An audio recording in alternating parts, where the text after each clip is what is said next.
अस्सलाम वालेकुम वरहमतुल्लाहि वबरकातुहू। औज़ु बिल्लाहि मिनश्शैतानिर्रजीम, बिस्मिल्लाहिर्रहमानिर्रहीम। इसराइल गजा पर कब्जा करना चाहता है और इसके लिए वो मुख्तलिफ एंगल से जंग लड़ रहा है। असल में गजा की जंग क्या है और गजा पर कब्जा करने की अहमियत क्या है? दरअसल गजा जंग अकायद की जंग है और बैतुल मुक़द्दस इस जंग की वजह बना हुआ है। यहूदी अमान रखते हैं कि तीसरी बार इन्हें पूरी दुनिया पर हुक्मरानी हासिल होगी और उसके लिए वो गजा पर कब्जा करना चाहते हैं। आइए हम आपको बताते हैं कि असल में ये जंग क्या है और इसराइली इस जंग को क्यों जीतना चाहते हैं। बैतुल मुक़द्दस 3 मज़ाहब की मुक़द्दस जगह है। यह मुसलमानों का क़िबला अव्वल है, ईसाइयों के लिए यसू की जाए वलादत है और यहूदियों के लिए हैकल सुलेमानी है। हज़रत इब्राहीम अलैहिस्सलाम के 2 बेटे थे, हज़रत इस्माईल अलैहिस्सलाम और हज़रत इसहाक अलैहिस्सलाम। हज़रत याकूब अलैहिस्सलाम हज़रत इसहाक अलैहिस्सलाम के बेटे थे। यहीं से इसराइल की असल कहानी शुरू होती है। इसराइल के मैंने हैं अल्लाह का बंदा और ये लक़ब हज़रत याकूब अलैहिस्सलाम को दिया गया था। हज़रत यूसुफ अलैहिस्सलाम जब कफ़ीले मिस्र बने तो आपको हुक्म हुआ कि अपने तमाम ख़ानदान यानी आले याकूब को मिस्र बुलाया जाए और मिस्र की सरज़मीन का एक मखसूस हिस्सा इनके लिए मुख्तस कर दिया गया और अल्लाह की तरफ से कहा गया कि ऐ आले याकूब, इस सरज़मीन में तुम्हारे लिए बरकतें हैं। हज़रत यूसुफ अलैहिस्सलाम के 12 भाई थे, इसलिए अल्लाह ताला ने इनके लिए 12 चश्मे जारी किए और यूं इस सरजमीन का नाम हज़रत याकूब के लक़ब से इसराइल पड़ गया, जिसे आज यरूशलेम भी कहा जाता है। आपकी नस्ल से कमोबेश 70,000 अंबिया कराम आए। हज़रत यूसुफ के भाई यहूदा की नस्ल आगे बढ़ी तो इसमें से आने वाले तमाम नबी इसराइली यहूदी कहलाए। वक्त गुजरता गया और हज़रत मूसा अलैहिस्सलाम का दौर आ गया। जब फ़िरौन ने मिस्र की ज़मीन आपके लिए तंग की तो बनो इसराइल के साथ आपको मिस्र से निकलना पड़ा। इस दौरान बरी इसराइल पर अल्लाह ताला की बहुत सी करम नवाजियाँ भी हुई, जिनमें मनो सलवा, चश्मों की बहतात, मछलियों का शिकार, जिसका जिक्र कुरान पाक में भी मिलता है। और वहीं हमें एक गाय का जिक्र भी मिलता है जिसके लोथड़ से मुर्दे ने अल्लाह के हुक्म से ज़िंदा होकर अपने कातिल का बताया। इस गाय की निशानियाँ अल्लाह ताला ने कुरान पाक में बयान फरमाई हैं, जो कि एक सुर्ख माइल रंगत की गाय, और ऐसी गाय आज भी यहूदियों के नज़दीक मुक़द्दस मानी जाती है। हज़रत मूसा अलैहिस्सलाम के बाद दीगर नबी आए। इस दौरान हज़रत मूसा अलैहिस्सलाम और इनके दौर के कुछ बाक़ियात, तौरात, मनो सलवा के कुछ हिस्से बनी इसराइल ने एक संदूक में महफूज कर लिए। ये अल्लाह की तरफ से हज़रत आदम को दिया गया ख़ास संदूक था, जो नस्ल दर नस्ल नबियों के पास था, जिसे कुरान में ताबूत सकीना का नाम से पुकारा गया और ये यहूदियों को अपनी जान से ज़्यादा अज़ीज़ है। हज़रत दाऊद ने जब जालूत को हरा कर इस ताबूत सकीना हासिल किया तो यूँ बनी इसराइल ने इन्हें नबी तस्लीम कर लिया और हज़रत दाऊद अलैहिस्सलाम इस संदूक की हिफाजत के लिए एक हैकल तमीर करवाना शुरू किया, जो इनकी ज़िंदगी में मुकम्मल ना हो सका और इनके बेटे हज़रत सुलेमान अलैहिस्सलाम ने जिन्नों की मदद से इसको मुकम्मल करवाया। इसी दौरान में आपकी भी वफ़ात हो गई, इसी वजह से इसे हैकल सुलेमानी कहा जाता है। बाद में बाबल के बादशाह बख्त नसर ने इसराइल पर हमला किया और हैकल सुलेमानी को गिरा दिया और ताबूत सकीना भी अपने साथ ले गया। साइप्रस द ग्रेट ने दोबारा ये शहर हासिल किया, यहूदियों को दोबारा यहाँ आबाद किया, ताबूत सकीना को भी वापस लाया गया, हैकल सुलेमानी एक दफ़ा फिर तमीर हो गया।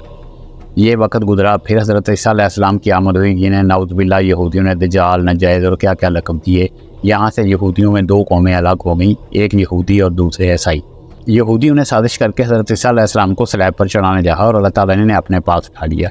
इसके बाद यहूदियों और ईसाइयों की कई छोटी मोटी जंगें हुई। फिर ईसाई रोमी बादशाह टाइटस ने इस शिद्दत से यरूशलेम पर हमला किया कि पूरे इलाके की ईंट से ईंट बजा दी और हैकल सुलेमानी को गिरा दिया, जिसकी एक दीवार इस वक्त अपनी हथली हालत में मौजूद है, जिसे दीवार गिरिया कहा जाता है, जहाँ यहूदी जाकर तौरात की तिलावत करते हैं और गिरा उजारी करते हैं। ताबूत सकीना भी ना जाने कहाँ गायब हो गया। टाइटस के हमले के बाद यहूदी आखिरी नबी के इंतजार में थे, क्योंकि अल्लाह पाक ने इनसे वादा किया था कि इन्हें फिर अजूज बख्शा जाएगा। इस वादा का जिक्र सूरह बकरा में भी मौजूद है कि ऐ बनी इसराइल, इन नेमतों को याद करो जो तुम पर की गई और अपना वादा पूरा करो, यानी अमान लो, ताकि हम भी अपना वादा पूरा करें। क़यामत की निशानियों में से एक निशानी ये भी है कि हैकल सुलेमानी की 3 दफ़ा तामीर होगी और जबकि 2 दफ़ा उसकी तामीर हो चुकी है। यहूदी अपने मसीहा और आखिरी नबी के इंतज़ार में थे कि टाइटस के हमले के 500 साल बाद नबी आखिर ज़मान की वलादत हुई और यहाँ यहूदियों को ये झटका लगा कि सारे नबी हज़रत इसहाक की नस्ल के हैं, तो आखिरी नबी हज़रत इस्माईल की नस्ल से क्यों करा गए, और उन्होंने ईमान लाने से इनकार कर दिया। हैकल सुलेमानी, जिसको बैतुल मुक़द्दस का नाम दिया गया, वो मुसलमानों के लिए भी अंबिया ही की निशानी थी। इस्लाम के आगाज़ में बैतुल मुक़द्दस की जानब मुँह करके नमाज अदा करने का हुक्म हुआ, क्योंकि यहूदी भी इसी तरह मुँह करके इबादत करते थे। 17 माह बाद हमारी इबादत का रुख बैतुल मुक़द्दस से बैतुल्लाह की जानब मोड़ दिया गया, क्योंकि मुसलमानों का शुरू से ही क़िबला अव्वल वही रहा जिसे हज़रत आदम और फिर हज़रत इब्राहीम ने तामीर किया। حضرت عمر رضی اللہ کے دور میں حکومت میں اسرائیل یعنی یروشلم پر عیسائیوں کا قبضہ تھا۔ بیت المقدس ہی کے آتے میں انہوں نے گرجا گھر تعمیر کیا ہوا تھا اور عین تابوت سکینہ والی جگہ پر یہودیوں کی نفرت میں گند پھینکا کرتے تھے۔ یروشلم کی فتح کے وقت جب حضرت عمر علیہ السلام وہاں گئے تو عیسائیوں پر برہم ہوئے اور وہاں صفائی کروا کر مسجد تعمیر کروائی، اور قرآن میں موجود معراج والے واقعے کی نسبت سے اسی مسجد کو اقصیٰ کا نام دیا گیا۔ یہودیوں کی دیوار گریا بھی اسی خاتے میں موجود تھی، تو زائرین کی حیثیت سے انہیں بھی وہاں آنے کی اجازت دے دی گئی۔ خلافت عباسیہ تک یروشلم ایک مسلم شہر رہا۔ اس کے بعد عیسائیوں نے دوبارہ یروشلم پر حملہ کر کے اس پر قبضہ کر لیا۔ صلاح الدین ایوبی نے عیسائیوں کے خلاف 50 سے زائد جنگیں کر کے بیت المقدس دوبارہ حاصل کیا، اور پھر 700 سال تک یہ خلافت عثمانیہ کے زیر سلطنت رہا۔ یہودیوں کو بھی دوبارہ گریا تک اپنے مذہبی اقدامات کی آزادی رہی۔ یہودی آہستہ آہستہ پھر یروشلم میں آباد ہونا شروع گئے۔